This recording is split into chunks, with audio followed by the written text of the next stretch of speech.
Rotation, another time around. With a new year and a new set comes a new standard rotation, and I wanted to take some time to talk about our design process and preview some of the cards leaving and returning to standard. Although lore PvP will be changing a lot in the future, we still want both standard and eternal to feel like healthy formats with their own diverse metagame, and rotation is key to that. We're making some surprising changes across all cards this rotation. For this article, I'm going to focus on champions and maybe sneak in some non-champion hints where I can. Some things never change unless you make them. The linear champs. Bye, Lurk. Bye. Actually, super excited to see Darkness leave. Like, goodbye. This feels like I don't even know what. Actually, to be honest, well, like, okay. This is fine because I don't want to see it. This is like, we never see it anyways. This is basically already, excuse me. This is basically already rotated in my mind because I don't see it in standard. But when I go and play Eternal, it's like every other game is Lurk and Ezrealia, and I don't know why, but like people are just playing like their old comfort decks in Eternal. So Pike and Rek'Sai is already there in my mind. And then we have Braum and Vladimir. I've waited my whole entire life for this. Actually, not really my whole entire life, just until like just since they got rotated out, especially after the rework for Vlad. Really happy to see them coming back. I'm gonna start with this group to rip the band-aid off right away. Yes, we're rotating Lurk, Darkness, and much of Nightfall. Didn't a lot of Nightfall already get rotated? You know, I don't know. I felt like you couldn't play this standard anyways, so EDs would EDs. We knew this change would be controversial because these decks have extremely dedicated fan bases and have been fixtures in lore for a long time. But this is also precisely why they need a break from standard. Well, in design, sometimes we refer to an archetype as being linear, which means the decks of that archetype only care about the cards specifically and narrowly tuned to their archetype. Lurk is a great example of a highly linear deck. You only want to put cards in your deck that say Lurk. You do that and I still miss Lurk. It's hard for us to make Lurk cards that other decks want without unbalancing the Lurk deck. This also means that it's very hard to design new cards that might interest a Lurk player but are also appealing to other players. In the end, I'm so sorry. The end result is that Lurk deck lists barely change and facing them becomes very repetitive. Unless they miss Lurk, then it's nice. Linear decks aren't inherently bad, but they become a lot more interesting when they aren't always around, hanging out just below the top tier and ready to strike after each new balance patch. Standard is a healthier environment if the decks you're facing change over time, and rotating linear archetypes in and out lets us create that variety without having to nerf Pike for the 8th time. Poor Pike. Can we revert the nerf then? We're also rotating back in the Vladimir Braum Scars archetype in a linear deck that may look a little bit different after its time in Eternal. I feel like I only really see Lurk in Eternal, that like it doesn't mean much to me. Now, Darkness moving over, love that. Darkness no longer being in standard is a beautiful thing. Beautiful thing. While they're on rotation vacation. While they're on rotation vacation, these decks will still be around in Eternal, and we're considering how often we want to make that format available going forward. Oh, I thought that, so I was that, wait, what? Somebody has said that they'll both be permanently open. I swear I've read that. Also, much like an owl cat glued to the bandle tree, the Path of Champions does not rotate, and we'll keep adding more champs, including linear ones, in that game mode. What doesn't kill you makes you stronger. The needs improvement champs. Out is Lucian. Bye, Lucian.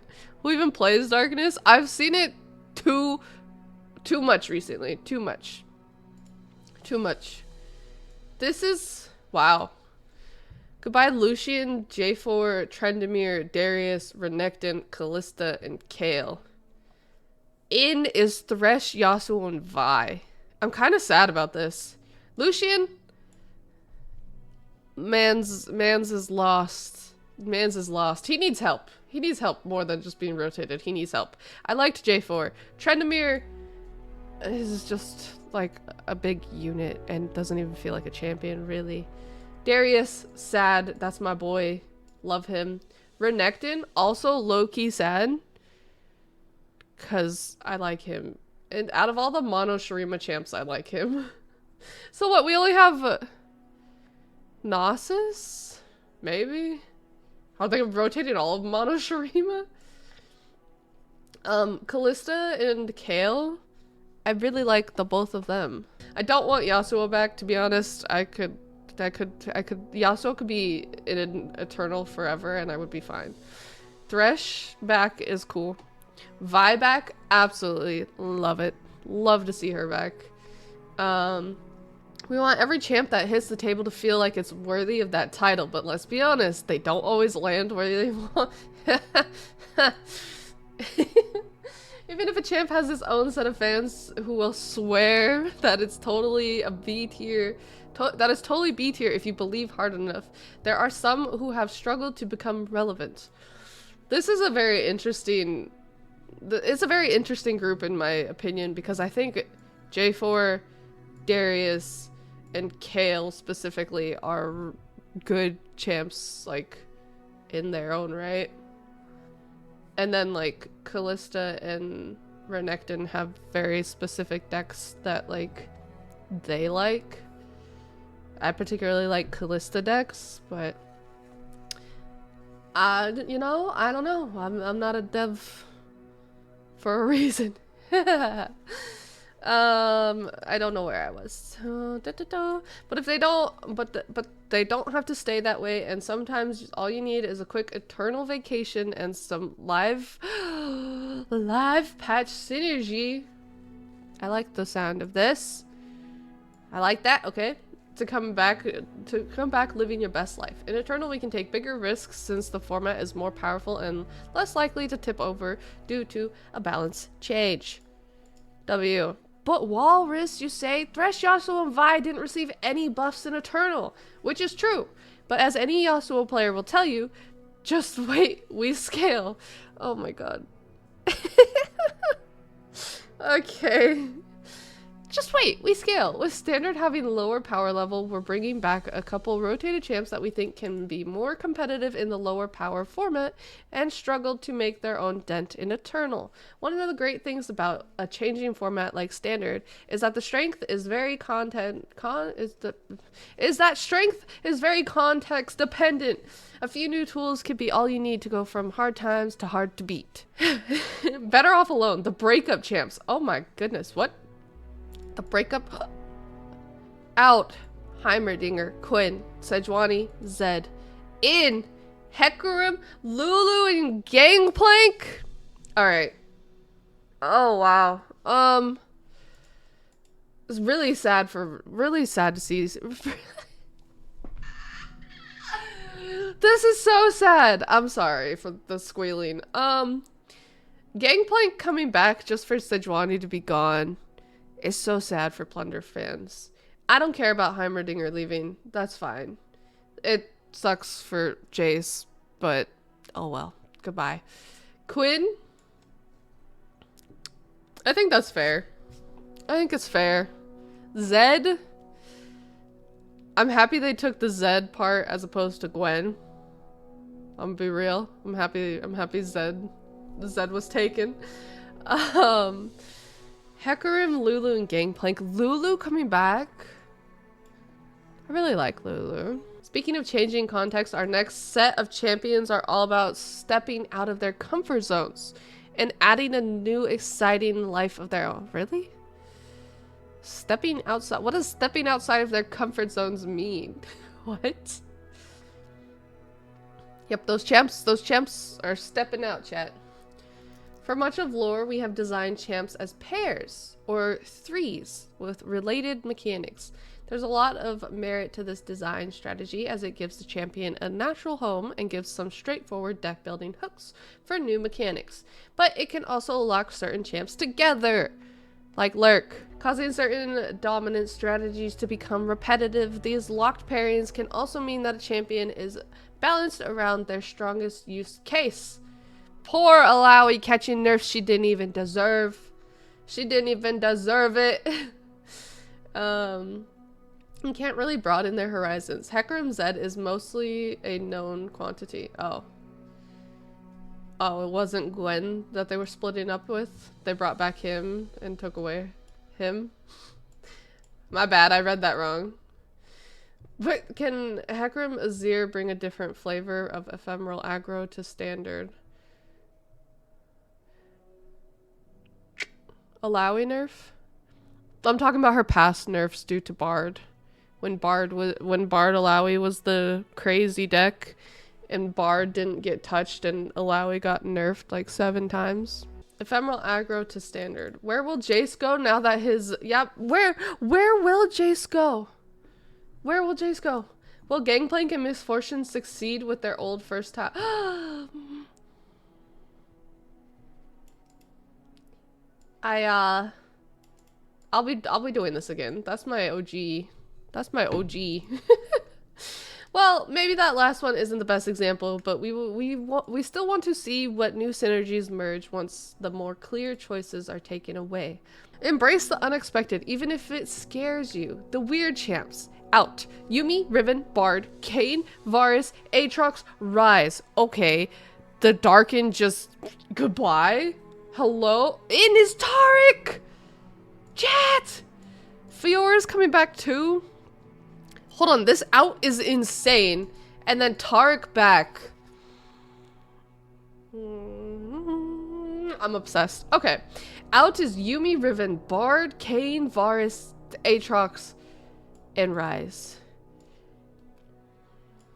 Dang. I like... Sadly, I like all of these. I mean, I'm not really a big Ryze player. It's like one deck, really, and meh. I don't know. No one ever lets you see the JPEG anyways, like, meh. But, like, I really like you. I really like all of these. There's, like, a period in every stream where I'm like, I want to play Puffcaps or I want to play Bard. Taric coming back is nice. I'm quite a fan of that. Meduli Printer, I mean, Eternal.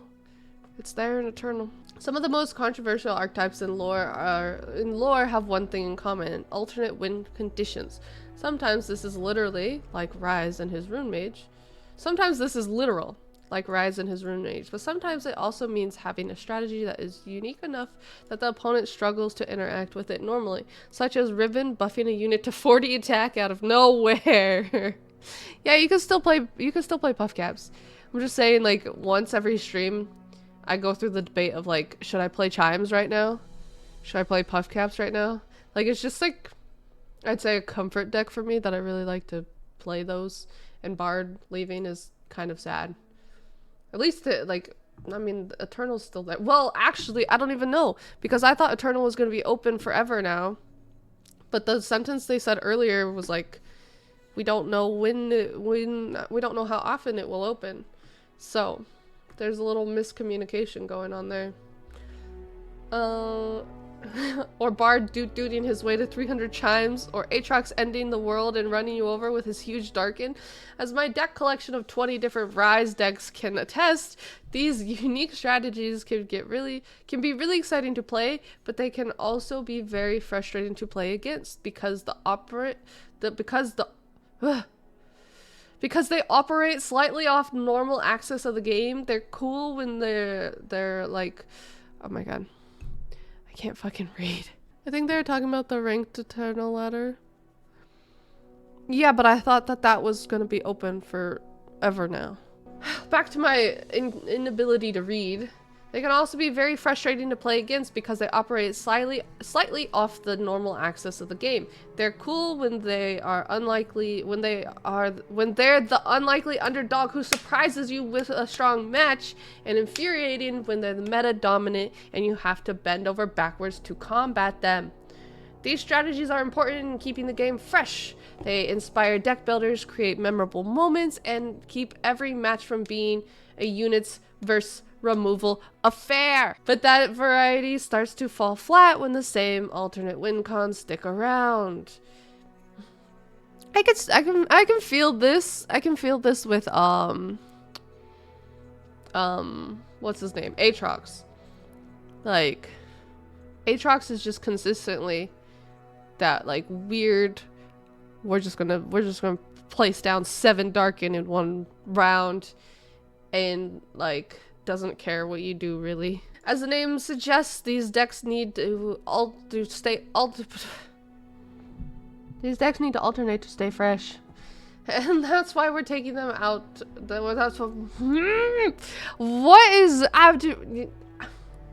And that's why we're taking out some familiar faces and bringing back Fiora and Taric. While Fiora has been dominant in the past, we felt like she hit a good balance right before the first rotation, and she's primed for a return. Similarly, while Taric was dominant with Poppy before his trip to Eternal, we want to bring him back without his Bandle buddy because his support-centric game plan is so unique. Goodbye doesn't mean forever, the texture champs. Out LeBlanc, Fizz, Nami, Karma, Seraphine, Akshan, Pantheon. Hello to Aphelios and Sivir. Wow. Wow. Udyr, Aphelios, standard, anybody? We've got LeBlanc, Fizz, Nami, Karma, Seraphine, Akshan, and Pantheon leaving. I am really happy for Fizz leaving, Karma. I don't even care really about Seraphine. I'm really happy for Fizz and Karma leaving. LeBlanc leaving is sad. Nami didn't deserve it. Seraphine's whatever to me. And I like Akshan and I like Pantheon. Kind of sad to see them go. Understandable about Akshan though. Akshan kind of tends to break things. And it's cool to see Sivir and Aphelios back. Karma gone is favorite there. My opinion, Seraphine in my opinion was fair. I indicate why she's gone, but okay. I mean, like, The most annoying, after Ezreal leaving, the most annoying Seraphine was when it was Karma set and then they threw Seraphine in there, really. That, in my opinion, that's the most she's been annoying. But that's a Karma coin problem, not a Seraphine issue, in my opinion. There are a lot of familiar, popular names in that. There's a lot of familiar, popular names in that list. So let's take a brief moment of silence or celebration. I'm a little bit of the celebration group. I really am happy with who's coming back. This is... I think I'm so happy for this to be gone that I don't even mind that the rest are leaving. To be fair. Yeah. Set literally only has Jack left now, pretty much, and Jack set is something. It's no Karma set. Thank you, this group. Ain't no way it was the moment of silence and then said thank you, bro. I feel like they talk these notes out. I feel like they're having a conversation with me. This group of rotation champs is all about fulfilling a major goal for this and future rotations, making standard feel meaningfully different from both Eternal and previous standard formats. For the first rotation, we had to focus our energy on establishing a new power level for standard, and I do think we hit that goal. But because we left in a number of formats, Stalwarts? What is this? The standard meta often looked like things we had seen before. Champs like Seraphine and Akshan can play in a number of different decks, true, but generally the general experience of them is often the same, no matter which format they're in. No. Scarground's being back is perfect. Perfect. I've been waiting for them to come back ever since Vlad got... I've been waiting for Braum to come back ever since Braum left. Yeah. No matter which format they're in, and as long as they stayed strong, they'll always be leading the conversation of what decks were playable, sorry. Oh god. Why is reading so hard? I don't want to do this anymore. Do we know when the patch goes live? The 24th. I'm guessing this is, maybe? I'm guessing this drops when the new expansion drops. Braum can stay gone. Sarah, don't be like that.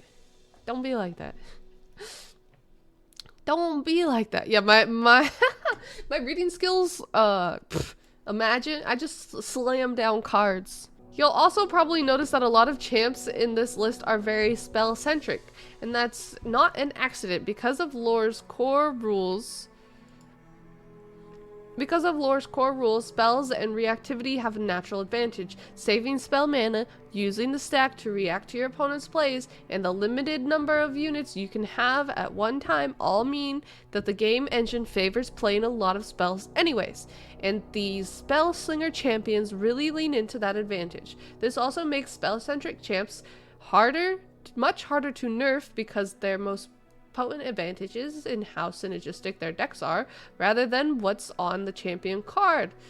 These strategies have been dominant for so long, we want to try standard with fewer options in this space and see how the meta evolves.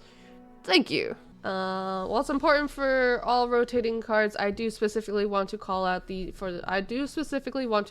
for these champs. We do not want to lock them in Eternal forever. For standard to make sense as a thriving format, we need future rotations, and the team is already planning for that as I write this. While we want to take a break from Fizz showing up every time we print new Bilgewater cards, there's almost certainly a world where he can slip back into nope, just leave him there. Just forget about him. Same with Ezreal. Just leave them there and forget they exist. And the same is true for most, if not all, the champs leaving during this rotation. But wait, there's more! If you made it this far and you've seen all the champs that will make up the new standard environment, but you cannot build a deck with the champs, alone. While I can't list off the rotating cards here, I can't list off all the rotating cards here, I can give you a couple hints about what you can expect in the upcoming season. An old ally that might be something for Nico to look into. Sarah!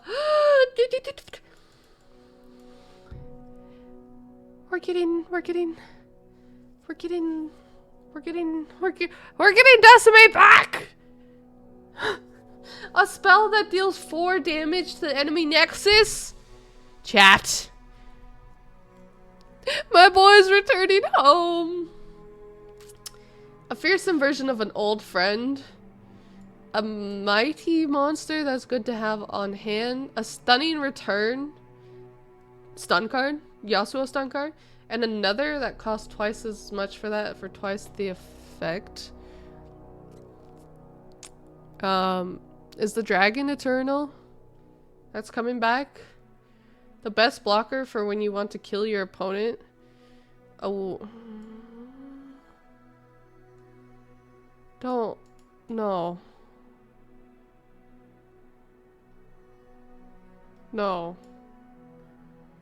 A way to really punish those sleeping on the job? Don't understand. A card that has a lot of synergy with one new mechanic and very little synergy with another. Dog! Please don't take- I don't know if it's taking or going. All it says is woof. This is coming back. An old ally for Nico. This is coming back. A fearsome version of an old friend.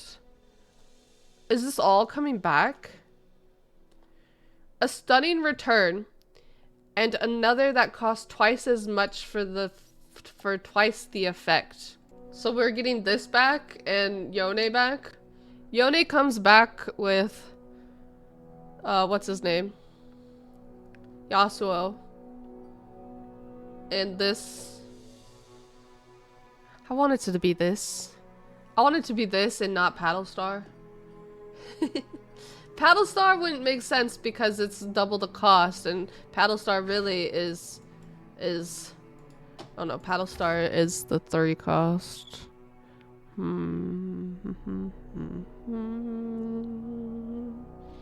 I believe his landmark will come back with Yasuo. There's no reason why his landmark should stay rotated if they're bringing him back. It's a teaser for a dog champ. It doesn't look like they're teasers for champs. What did they say?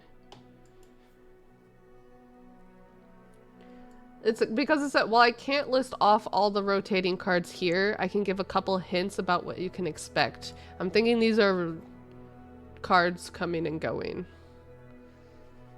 A way to really push those sleeping, to really punish those sleeping on the job. All I think about is Trevor. The best block. See, this one, maybe I'm insane, but this one terrifies me. This one terrifies me. This one terrifies me because the best blocker for when you want to kill your opponent. It just makes me think of... It just makes me think of this. Like, completely ignore, like, thinking of it as a unit.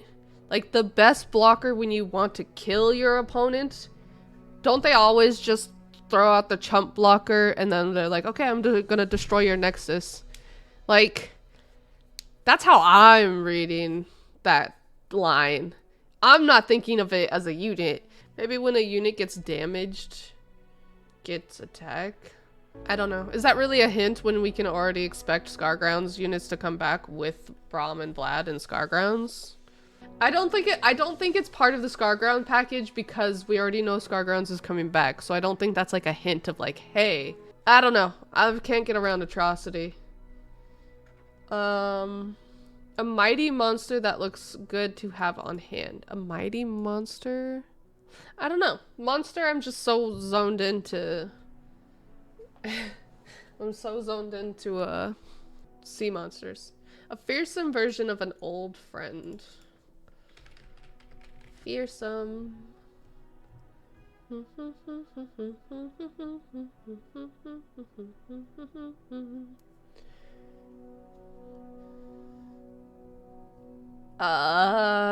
Dreadway. Totally Dreadway. A way to really punish those sleeping on the job.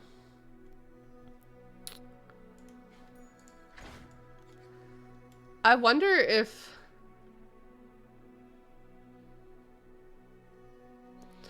Sleepy Trouble Bubble. Along with Paddlestar. Because Paddlestar would be 3 cost with Yone being 6. And then this was brought to us by Walrus and Jules.